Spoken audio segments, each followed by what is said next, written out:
कुछ राज बर्फ की परतों के नीचे दफन ही अच्छे लगते हैं, क्योंकि जब वो बाहर आते हैं तो अपने साथ तबाही लाते हैं। सोचिए एक ऐसी जगह जहां हवाओं में ठंड नहीं बल्कि मौत बहती है। हिमाचल का नील पर्वत, जिसके बारे में कहा जाता है कि वहां बर्फ की दीवार के पीछे एक सफ़ेद शैतान जागता है। गांव वाले कहते हैं जो भी उस खजाने को खोजने गया वो इंसान बनकर गया, लेकिन सिर्फ एक जमी हुई चीख बनकर रह गया। क्या वो सच में कोई शैतान है या कुदरत का कोई भूला हुआ श्राप? दिल थाम कर बैठिए, आज वो राज खुलने वाला है। उस शाम घर में एक सुकून भरी शांति थी। बाहर कड़ाके की ठंड थी, लेकिन घर के अंदर रिश्तों की गर्माहट थी। उन्हें लगा कि शायद अब माँ की तबीयत सुधर रही है। उफ, बाप रे बाप, आज तो खून जमा देने वाली ठंड है बाहर। ऐसा लग रहा था जैसे हाथ पैर सुन्नी हो जाएंगे। सुधा के पास आकर बैठते हुए सूरज बोलता है, माँ, आज कैसा लग रहा है आपको? दिन में खांसी ने परेशान तो नहीं किया? अरे तू हमेशा मेरी ही चिंता में लगा रहता है। अरे मैं बिल्कुल ठीक हूँ बेटा। देख, सुबह से एक बार भी नहीं खांसा मैंने। आज भी तो शरीर में भी जान लग रही है। तू ये सब छोड़, जल्दी से हाथ मुंह धो ले। मैंने तेरे लिए गर्मा गर्म खाना निकाला है। भगवान का लाख लाख शुक्र है। सच बताऊं तो मुझे डर था कि इस बढ़ती ठंड में कहीं इनकी तकलीफ ना पड़ जाए, पर लगता है नई वाली दवाई सही से काम कर रही है। बस बाबा, कुछ दिन और। अगले महीने मेरी नौकरी पक्की ही समझो। पहली तनख्वाह मिलते ही सबसे पहले एक हीटर लाऊंगा, फिर माँ को रजाई में ठिठुरना नहीं पड़ेगा।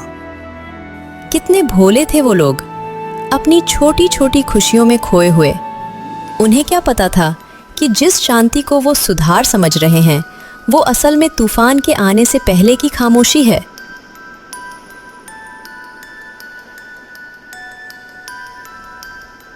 रात के 2 बजे अचानक वो शांति टूट गई।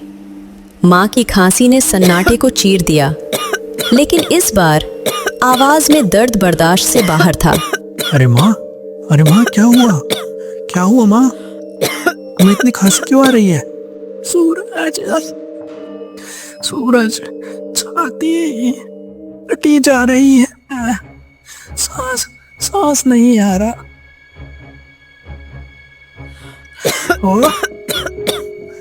अरे बाबा जल्दी उठिए, देखिए माँ को। अरे माँ के मुंह से खून आ रहा है, उठिए बाबा।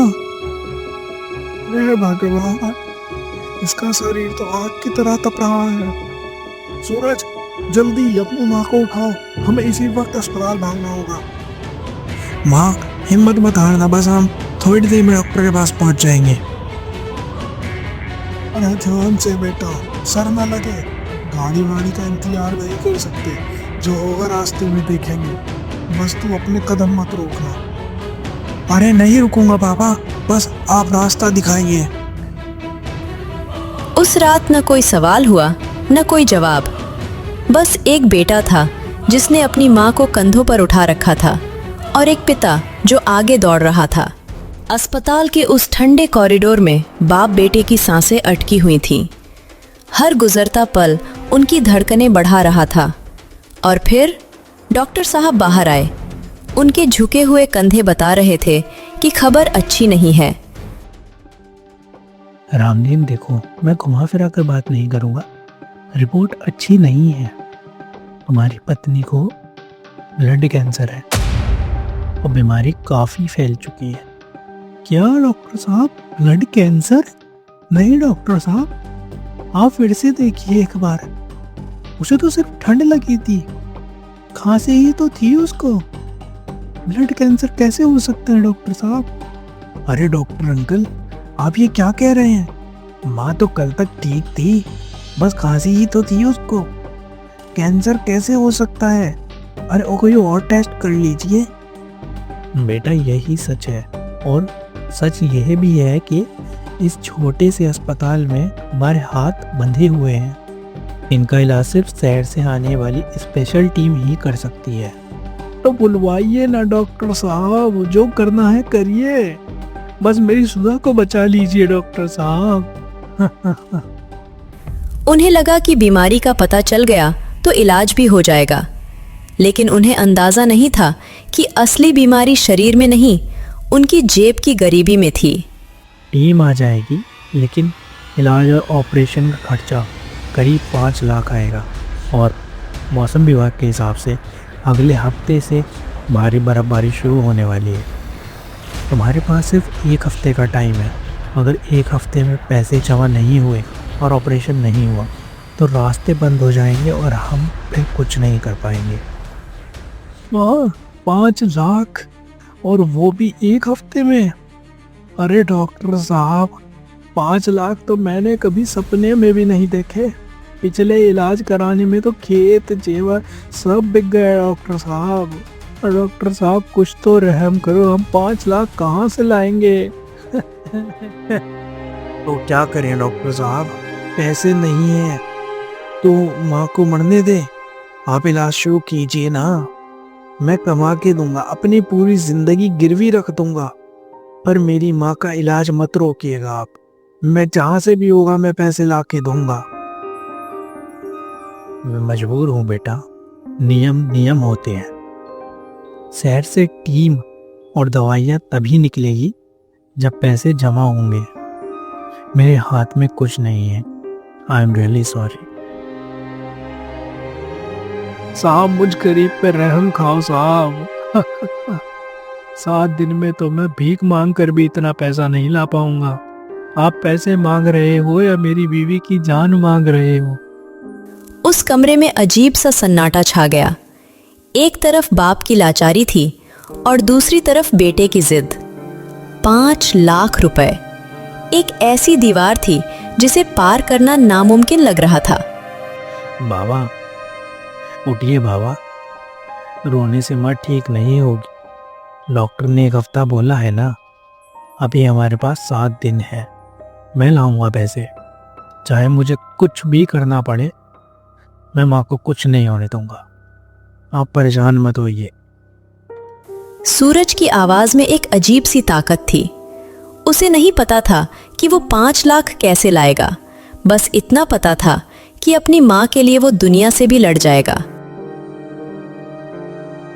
रामदीन, ये दवाइयाँ अभी शुरू करा दो, इनसे उन्हें दर्द में काफ़ी आराम मिलेगा। उल्टियाँ भी रुक जाएंगी, कम से कम 1 हफ्ता वो चैन से तो सो पाएंगी। जी डॉक्टर साहब, ये दवाइयाँ हम शुरू करवा देंगे। कम से कम मेरी सुधा का दर्द तो थोड़ा कम होगा। मैं अभी ले आऊँगा दवा। दवा तो आ जाएगी रामदीन, लेकिन मेरी बात मत भूलना, ये सिर्फ वक्त काटने का जरिया है। तुम्हारे पास सिर्फ 7 दिन है। पैसों का इंतजाम जितना जल्दी से जल्दी हो सकता है उतना करो, वरना बाद में यह दवा भी बेअसर हो जाएगी। अरे आराम तो मिल जाएगा, पर जान कैसे बचेगी? 7 दिन, सिर्फ 7 दिन। अरे डॉक्टर साहब ने तो कह दिया इंतजाम कर लो, पर कैसे? मैं कहाँ जाऊं, किसका दरवाजा खटखटाऊं? 50,000 में तो आजकल ठीक से कफन भी नहीं आता। 5 लाख कहाँ से लाऊंगा? उस पिता के आंसुओं में सिर्फ लाचारी नहीं थी, एक हार थी। लेकिन वही खड़ा सूरज अपने पिता को हारते हुए नहीं देख सकता था। उसने अपनी आंखों का डर छुपाया और एक झूठी हिम्मत ओढ़ ली। बाबा, आप दवाई ले आइए, पैसों की चिंता मत करिए, मैं कुछ सोचता हूँ। रामदीन ने कांपते हाथों से वो दवा खरीदी। वो सिर्फ दवा नहीं थी, वो सुधा की जिंदगी के खरीदे हुए कुछ उधारी के दिन थे। अस्पताल के बाहर कड़ाके की ठंड थी। रामदीन सवारी ढूंढने आगे बढ़ गया, लेकिन सूरज अलाव जलता देख वहां रुक गया। तभी वहां बैठे लोगों की बातें उसके कानों में पड़ी। अरे यार, आज की ठंड तो जान ही ले लेगी। और ये हवा सुन रहा है, ऐसे रो रही है जैसे कोई भूत चीख रहा हो।